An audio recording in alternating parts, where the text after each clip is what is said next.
स्वागत है आप सभी लोगों का अपने YouTube चैनल स्क्रैच माइंड में। आज के इस वीडियो में मैं आप सभी लोगों को 18 फरवरी 2021 के जितने भी महत्वपूर्ण करंट अफेयर्स के प्रश्न होंगे उन सारे प्रश्नों को मैं आप लोगों को बताने वाला हूं। तो आइए वीडियो को शुरू करते हैं। अभी हाल ही में किस राज्य की सरकार ने 5 रुपये में गरीबों को दोपहर में भरपेट भोजन देने वाली माँ की रसोई योजना को शुरू किया है? तो अभी हाल ही में पश्चिम बंगाल की सरकार ने 5 रुपये में गरीबों को दोपहर में भरपेट भोजन देने वाली माँ की रसोई योजना को शुरू किया है, यानी कि इस क्वेश्चन का ऑप्शन नंबर सेकंड सही है। तो यहाँ पर बात हुआ है माँ की रसोई योजना को। तो इस योजना को 15 फरवरी को मुख्यमंत्री ममता बनर्जी जी ने लॉन्च किया था वर्चुअल रूप से। ठीक, अब जान लेते हैं ये जो माँ की रसोई योजना है, इस योजना का उद्देश्य क्या है, इसके बारे में भी हमें पता होना चाहिए। इस योजना के तहत 5 रुपये में गरीबों को दोपहर में भरपेट भोजन दिया जाएगा ताकि गरीब से गरीब लोग भी भरपेट भोजन खा सके और कोई भी भूखा न रहे। यही इस योजना का मुख्य उद्देश्य है, आप लोग याद रखिएगा। इस योजना को पश्चिम बंगाल की सरकार ने लॉन्च किया है। तो पश्चिम बंगाल सरकार के बारे में भी हमें पता होना चाहिए। पश्चिम बंगाल की राजधानी है कोलकाता। मुख्यमंत्री हैं श्रीमती ममता बनर्जी जी, जो कि तृणमूल कांग्रेस पार्टी की नेता हैं। गवर्नर हैं जगदीप धनखड़ जी। मुख्य न्यायाधीश की बात करूँ तो पश्चिम बंगाल के मुख्य न्यायाधीश हैं TBN राधाकृष्णन। तो आप लोग याद रखिएगा, मुख्य न्यायाधीश का क्या नाम है? TBN राधाकृष्णन। और लोकसभा सीट की बात करूं तो पश्चिम बंगाल की लोकसभा में 42 सीटें हैं। राज्यसभा सीट की बात करूं तो राज्यसभा में 16 सीट हैं। और विधानसभा सीट की बात करूं तो विधानसभा में 294 सीट हैं। इसे भी आप लोग याद रखिएगा। पश्चिम बंगाल के 3 पड़ोसी देश भी हैं। तो पश्चिम बंगाल की सीमा बांग्लादेश, नेपाल और भूटान देशों के साथ मिलती है। पश्चिम बंगाल की पशु है फिशिंग कैट, राजकीय पक्षी है किंगफिशर, राजकीय वृक्ष की बात करूं डेविल वृक्ष है। दुनिया का सबसे बड़ा जो डेल्टा है जिसका नाम है सुंदरबन डेल्टा, तो ये भारत के पश्चिम बंगाल राज्य में ही स्थित है। तो इसे भी आप लोग याद रखिएगा। सुंदरबन डेल्टा कहाँ पर है? भारत के पश्चिम बंगाल राज्य में है, जो कि दुनिया का सबसे बड़ा डेल्टा है। और यह डेल्टा गंगा और ब्रह्मपुत्र नदी पर बनती है, इसे भी याद रखिएगा। पश्चिम बंगाल में गंगा की एक सहायक नदी भी है जिसका नाम है दामोदर नदी। इसे बंगाल का शोक नदी बोला जाता है, तो इसे भी याद रखिएगा आप लोग। अगर पूछा जाए कोलकाता कौन से नदी के किनारे बसा शहर है, तो कोलकाता हुगली नदी के किनारे बसा एक शहर है। कर्क रेखा भारत के पश्चिम बंगाल राज्य से होकर गुजरती है, इसे भी आप लोग याद रखिएगा। चलते हैं अगले प्रश्न की तरफ। अगला प्रश्न है, हाल ही में टिहरी झील महोत्सव का आयोजन किस राज्य में किया गया है? तो अभी हाल ही में टिहरी झील महोत्सव का आयोजन किया गया है, या भारत के उत्तराखंड राज्य में किया गया है, यानी कि इस क्वेश्चन का ऑप्शन नंबर 3 सही है। अब सबसे पहले जान लेते हैं टिहरी झील महोत्सव के बारे में। उत्तराखंड के मुख्यमंत्री त्रिवेंद्र सिंह रावत जी ने 2 दिवसीय टिहरी झील महोत्सव का उद्घाटन किया है। यह महोत्सव 16 फरवरी से 17 फरवरी 2021 तक मनाया गया है और राज्य में पर्यटकों को बढ़ावा देने के लिए इस महोत्सव का आयोजन किया जाता है। तो उद्देश्य आप लोगों को पता चल गया, टिहरी झील महोत्सव का उद्देश्य क्या है। इसका उद्देश्य यही है कि राज्य में पर्यटकों को बढ़ावा देने के लिए इस महोत्सव को उत्तराखंड गवर्नमेंट के द्वारा मनाया जाता है। टिहरी झील महोत्सव में वाटर स्पोर्ट्स व साहसिक खेल गतिविधियों का आयोजन किया जाता है और साथ ही साथ लोक एवं सांस्कृतिक आयोजन भी किया जाता है। टिहरी झील महोत्सव को राजकीय मेले का दर्जा दिया गया है। अब हर साल बसंत पंचमी पर ही टिहरी झील महोत्सव का आयोजन किया जाएगा। तो आप लोग याद रखिएगा, अब हर साल बसंत पंचमी को टिहरी झील महोत्सव का आयोजन किया जाएगा और इसे राजकीय मेले का दर्जा भी मिल गया है उत्तराखंड गवर्नमेंट के द्वारा। अब बात कर लेते हैं उत्तराखंड का। तो उत्तराखंड के बारे में हमें पता होना चाहिए। उत्तराखंड उत्तर प्रदेश से 9 नवंबर 2000 ईस्वी में अलग हुआ था। तो इस फैक्ट को आप लोग याद रखिएगा। उत्तर प्रदेश से कब अलग हुआ था उत्तराखंड? 9 नवंबर 2000 ईस्वी में। तो याद रखिएगा आप लोग। अब बात कर लेते हैं, उत्तराखंड के मुख्यमंत्री का नाम है त्रिवेंद्र सिंह रावत जी, जो कि बीजेपी पार्टी से हैं। गवर्नर हैं श्रीमती बेबी रानी मौर्य जी। मुख्य न्यायाधीश की बात करूँ तो मुख्य न्यायाधीश हैं उत्तराखंड के राघवेंद्र सिंह चौहान। उत्तराखंड के दो पड़ोसी राज्य हैं, हिमाचल प्रदेश और उत्तर प्रदेश। हरियाणा से भी मिलती है उत्तराखंड की सीमाएं, और पड़ोसी देश भी हैं। तो पड़ोसी देश कौन कौन से हैं? तिब्बत, जो वर्तमान में चीन में है, और नेपाल। इन्हीं दो देशों से मिलती है उत्तराखंड राज्य की सीमा। लोकसभा सीट की बात कर लेता हूँ तो आपको उत्तराखंड की लोकसभा में 5 सीटें देखने को मिलेंगी। राज्यसभा की बात करूं तो राज्यसभा में केवल 3 सीटें हैं और विधानसभा में 71 सीटें हैं। अब उत्तराखंड के कुछ प्रमुख झील हैं जिसके नाम आप लोगों को पता होना चाहिए, जैसे नैनीताल झील, डोडीताल झील, भीमताल झील, सातताल झील, रक्सताल झील, मालाताल झील। ये सारे के सारे झील आप लोगों को उत्तराखंड राज्य में देखने को मिलेंगे। अब आप लोग उत्तराखंड से रिलेटेड एक फैक्ट याद रखिएगा, जो जिम कॉर्बेट नेशनल पार्क है, ये भारत का सबसे पुराना राष्ट्रीय उद्यान है। तो इसे आप लोग याद रखिएगा। ये जिम कॉर्बेट नेशनल पार्क कहाँ पर है? यह भी उत्तराखंड राज्य में स्थित है। तो आप लोगों को उत्तराखंड राज्य में नंदा देवी राष्ट्रीय उद्यान, गंगोत्री राष्ट्रीय उद्यान, फूलों की घाटी राष्ट्रीय उद्यान, ये सारे के सारे राष्ट्रीय उद्यान भी देखने को मिलेंगे। भारत का सबसे ऊंचा बांध जिसका नाम है टिहरी बांध, यह भी भागीरथी नदी पर बना है। यह भी कहाँ पर है? भारत के उत्तराखंड राज्य में है। आप लोग याद रखिएगा, भारत का सबसे बड़ा बांध कौन सा है? टिहरी बांध, जो कि उत्तराखंड राज्य में है। उत्तराखंड में स्थित गंगोत्री गंगा नदी से निकलती है और यमुनोत्री यमुना नदी से निकलते हैं। यानी कि उत्तराखंड में आप लोगों को गंगोत्री और यमुनोत्री दोनों स्थान देखने को मिलेंगे। नंदा देवी पर्वत की बात करूं तो नंदा देवी पर्वत भी उत्तराखंड राज्य में स्थित है। तो एक आंदोलन भी उत्तराखंड से आप लोग याद रखिएगा, चिपको आंदोलन का नाम आप लोग सुने होंगे। चिपको आंदोलन उत्तराखंड राज्य से ही रिलेटेड है।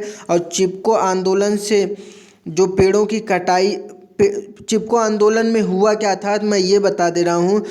चिपको आंदोलन जो कि पेड़ों को काटने से बचाने के लिए किया गया था, तो चिपको आंदोलन उत्तराखंड राज्य से ही शुरू हुआ था। तो आप लोग याद रखिएगा।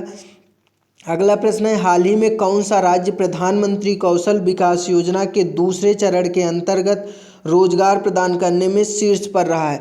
तो अभी हाल ही में गुजरात राज्य प्रधानमंत्री कौशल विकास योजना के दूसरे चरण के अंतर्गत रोजगार प्रदान करने में शीर्ष पर रहा। यानी कि इस क्वेश्चन का ऑप्शन नंबर फर्स्ट सही है। तो प्रधानमंत्री विकास कौशल योजना का उद्देश्य क्या है आप लोगों को पता भी होगा, तो मैं बता देता हूं आप लोगों को। प्रधानमंत्री विकास कौशल योजना का उद्देश्य देश के युवाओं को उद्योगों से जुड़ी कुशलता की ट्रेनिंग देना, जिससे उन्हें रोजगार पाने में मदद मिल सके। यही प्रधानमंत्री कौशल योजना का मुख्य उद्देश्य है।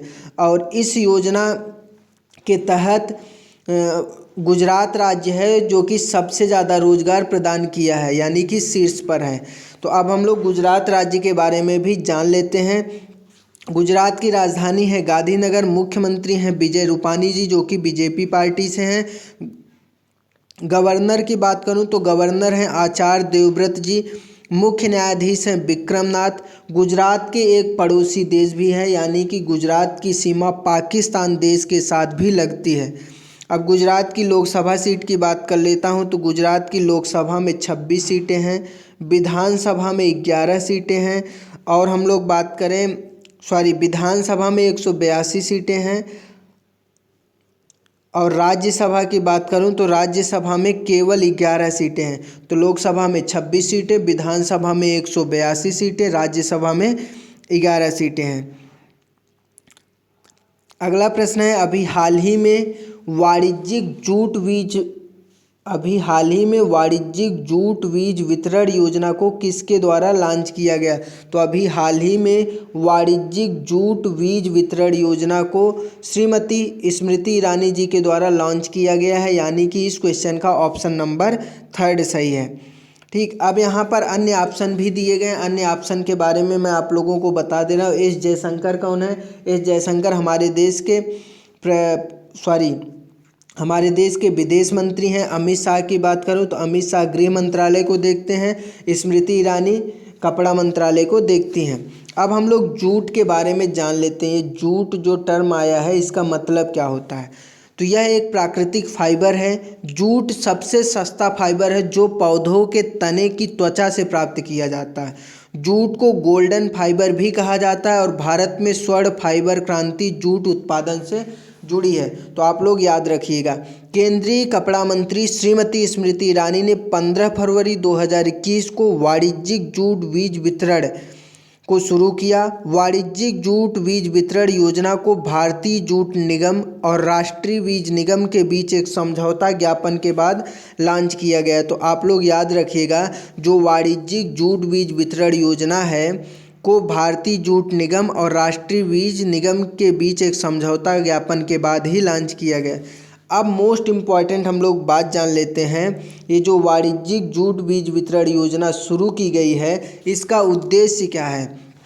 इस योजना का मुख्य उद्देश्य जूट के बीज का अत्यधिक उत्पादन करना, जूट के व्यवसायों को बढ़ावा देना और जूट किसानों की आर्थिक स्थिति को मजबूत करना, यही इस योजना का मुख्य उद्देश्य है। अगला प्रश्न है, अभी हाल ही में SERB महिला उत्कृष्टता पुरस्कार 2021 से कितनी महिला वैज्ञानिकों को सम्मानित किया गया है? तो आप लोगों को बताना है कि सर्व महिला उत्कृष्टता पुरस्कार 2021 से कितनी महिला वैज्ञानिकों को सम्मानित किया गया है? तो 4 महिला वैज्ञानिकों को सम्मानित किया गया है, यानी कि इस क्वेश्चन का ऑप्शन नंबर 1 सही। अब ये 4 महिला वैज्ञानिक कौन कौन हैं, इनके नाम भी हमें पता होना चाहिए। तो जो 4 महिला वैज्ञानिक हैं इनके नाम हैं डॉक्टर शोभना कपूर, डॉक्टर अंतरा बनर्जी, डॉक्टर सोनू गांधी, डॉक्टर रितु गुप्ता। यही 4 महिला साइंटिस्ट हैं जिनको सर्व महिला उत्कृष्टता पुरस्कार 2021 से सम्मानित किया गया। मैं फिर से बता दे रहा हूँ, पहली महिला डॉक्टर शोभना कपूर, दूसरी डॉक्टर अंतरा बनर्जी, तीसरी डॉक्टर सोनू गांधी, चौथी डॉक्टर रितु गुप्ता। अब दोस्तों हम लोग सर्व महिला उत्कृष्टता पुरस्कार, तो इसमें एक टर्म आया है सर्व। तो सर्व का मतलब क्या होता है, सर्व के बारे में हम लोग जान लेते हैं। सर्व जिसका फुल फॉर्म है science and engineering research board. S for science, E for engineering, R for research, V for board. यह पुरस्कार विज्ञान और इंजीनियरिंग के प्रमुख क्षेत्रों में बुनियादी अनुसंधान का समर्थन करने के लिए 2013 से महिला वैज्ञानिकों को सर्व द्वारा सम्मानित किया जाता है। तो अब यहाँ से देखो पुरस्कार की बात किया गया है, तो अभी हाल ही में कुछ और पुरस्कार दिए गए हैं जिनके बारे में आप लोगों को पता होना चाहिए। रामेश्वरम हिंदी पत्रकारिता पुरस्कार 2020 से रवीश रंजन शुक्ला को सम्मानित किया गया। तो आप लोग याद रखिएगा। ब्रिटेन के सर्वोच्च नागरिक सम्मान नाइटहुड से लुईस हैमिल्टन को सम्मानित किया गया। तो याद रखिएगा, एग्जाम का पार्ट बन सकता है कि ब्रिटेन का जो सर्वोच्च नागरिक सम्मान है उसका नाम है नाइटहुड, और नाइटहुड से सम्मानित किया गया है लुईस हैमिल्टन को। तो याद रखिएगा। दादा साहब फाल्के पुरस्कार 2020 से किसे सम्मानित किया गया है? तो दादा साहब फाल्के पुरस्कार 2020 से धनुष को सम्मानित किया गया है, याद रखिएगा आप लोग। Doctor APJ Abdul Kalam scientist पुरस्कार 2021 से किसे सम्मानित किया गया है? तो अभी हाल ही में doctor APJ Abdul Kalam scientist पुरस्कार 2021 से डॉक्टर अमित केसरवानी को सम्मानित किया गया है। तो इसमें जो इम्पोर्टेंट पुरस्कार है नाइटहुड है, जो कि ब्रिटेन का सर्वोच्च नागरिक सम्मान है और इसे लुईस हैमिल्टन को दिया गया। तो आप लोग याद रखिएगा। और सर्व महिला उत्कृष्टता पुरस्कार 4 महिला को दिया गया जिनके नाम है डॉक्टर शोभना कपूर, डॉक्टर अंतरा बनर्जी, डॉक्टर सोनू गांधी और डॉक्टर रितु गुप्ता। अगला प्रश्न है, अभी हाल ही में भारत का पहला पूर्ण अंतर्राष्ट्रीय क्रूज टर्मिनल सागरिका का किस राज्य में स्थापित की गई है? तो अभी हाल ही में भारत का पहला पूर्ण अंतर्राष्ट्रीय क्रूज टर्मिनल सागरिका केरल राज्य में स्थापित की गई है, यानी कि इस क्वेश्चन का ऑप्शन नंबर 1 सही है। तो आप लोग याद रखिएगा, जो भारत का पहला पूर्ण अंतर्राष्ट्रीय क्रूज टर्मिनल जिसका नाम है सागरिका, इसे केरल में स्थापित किया गया है। तो अभी हाल ही में प्रधानमंत्री नरेंद्र मोदी जी द्वारा कोच्चि बंदरगाह पर अंतर्राष्ट्रीय क्रूज टर्मिनल सागरिका का उद्घाटन करेंगे और यह भारत का पहला पूर्ण अंतर्राष्ट्रीय क्रूज टर्मिनल है।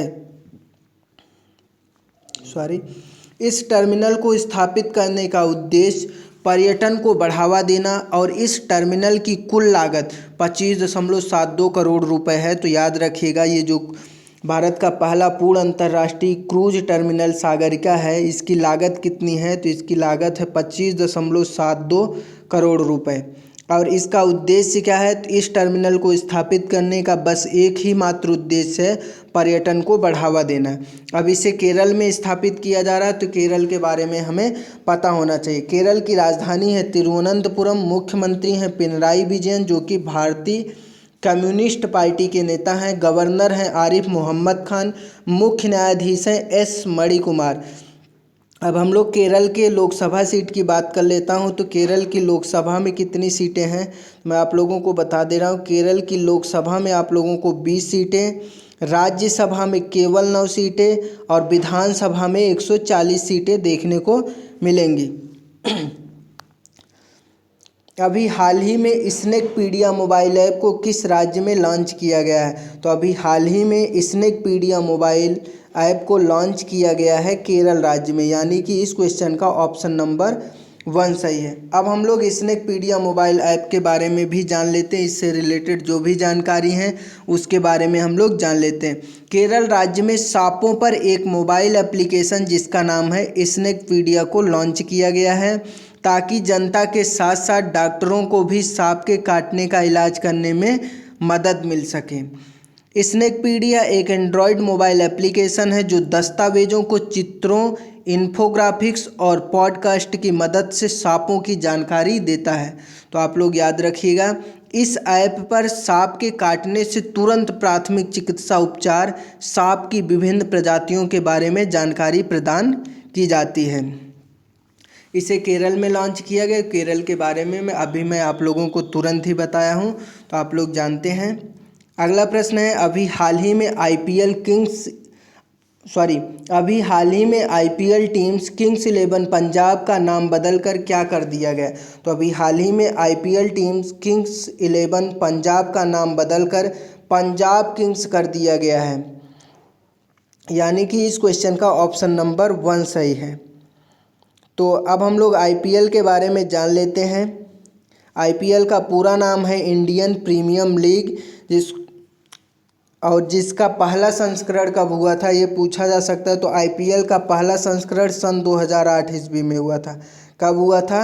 सन 2008 ईस्वी में आईपीएल का पहला संस्करण हुआ था।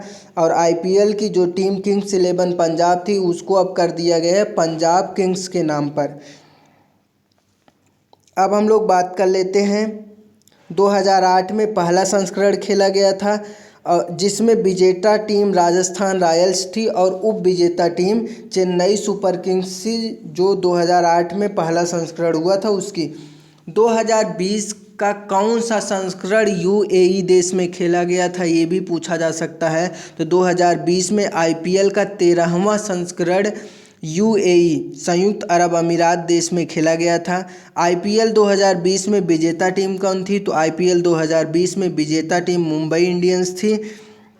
अगर पूछा जाए आईपीएल 2020 में ऑरेंज कैप से किसे सम्मानित किया गया, तो आईपीएल 2020 में केएल राहुल को ऑरेंज कैप से सम्मानित किया गया था। और ऑरेंज कैप क्यों दिया जाता है?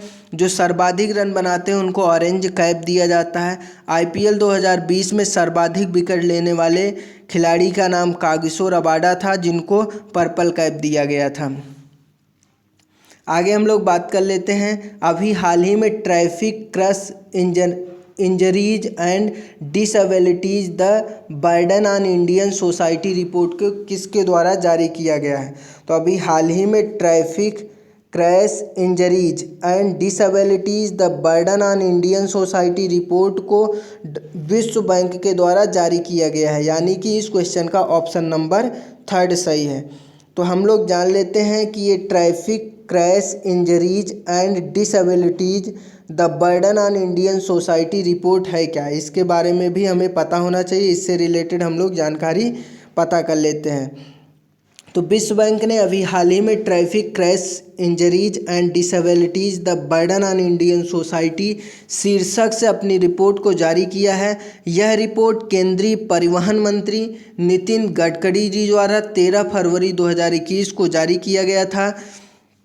इस रिपोर्ट में गरीब घरों पर सड़क दुर्घटना के प्रतिकूल प्रभाव का उल्लेख किया गया है। तो इस रिपोर्ट में क्या बताया गया मैं आप लोगों को बता दे रहा हूं। तो जो अभी हाल ही में traffic crash injuries and disabilities the burden on Indian society report जारी किया गया है, इस रिपोर्ट में गरीब घरों पर सड़क दुर्घटना के प्रतिकूल प्रभाव का उल्लेख किया गया है। और यह रिपोर्ट भारत में गरीबी, सड़क दुर्घटनाओं, असमानताओं के बीच संबंधों पर भी प्रकाश डालती हैं। इस रिपोर्ट में कहा गया है कि भारत में दुनिया के केवल 1% वाहन ऐसे हैं, लेकिन सड़क दुर्घटना में भारत की हिस्सेदारी वैश्विक मौत का 11% है। अब इस रिपोर्ट को जारी किया है विश्व बैंक ने, तो विश्व बैंक के बारे में हमें पता होना चाहिए। विश्व बैंक की स्थापना कब हुई थी? तो विश्व बैंक की स्थापना 1944 ईस्वी में हुई थी, याद रखिएगा आप लोग। और विश्व बैंक का मुख्यालय कहाँ पर है? तो विश्व बैंक का मुख्यालय वाशिंगटन डीसी शहर में है, जो कि अमेरिका देश में है। अध्यक्ष कौन है? David Malpass.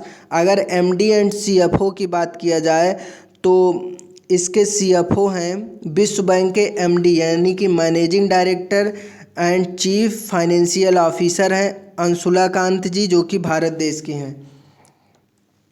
आगे बात करते हैं, अभी हाल ही में the terrible horrible very bad good news पुस्तक लॉन्च हुई है। यह पुस्तक किसने लिखी है? तो अभी हाल ही में the terrible horrible very bad good पुस्तक लॉन्च हुई है। इस पुस्तक को तुलसी वत्सल ने मेघना पंत ने लिखा है, यानी कि इस क्वेश्चन का ऑप्शन नंबर 2 सही है। तो इस पुस्तक को कौन लिखा है? मेघना पंत।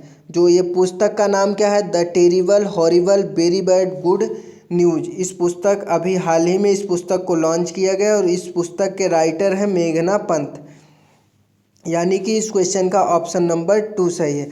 अब यहाँ पर कुछ और ऑप्शन दिए गए हैं, इनके पुस्तक भी अभी हाल ही में लॉन्च हुए हैं, तो इनके बारे में भी हम लोग जान लेते हैं। सुब्रमण्यम जयशंकर, जो कि भारत के विदेश मंत्री भी हैं, इनका भी एक पुस्तक अभी हाल ही में आया है। इनके पुस्तक का नाम है the Indian way strategies for an uncertain world. उसके बाद तीसरा ऑप्शन है तुलसी वत्सल। तुलसी वत्सल की पुस्तक के बारे में मैं आप लोगों को बता रहा हूँ। ये जो पुस्तक लिखे हैं उस पुस्तक का नाम है caring for life the Cipla story since 1935। अगला प्रश्न है, अभी हाल ही में Institute of Chartered Accountants of India के नए अध्यक्ष कौन बने हैं? तो इस क्वेश्चन का आंसर आप लोगों को कमेंट बॉक्स में बताना है। अगर वीडियो आप लोगों को पसंद आ रही है तो अपने दोस्तों के साथ भी शेयर करिएगा। Thank you for watching this video.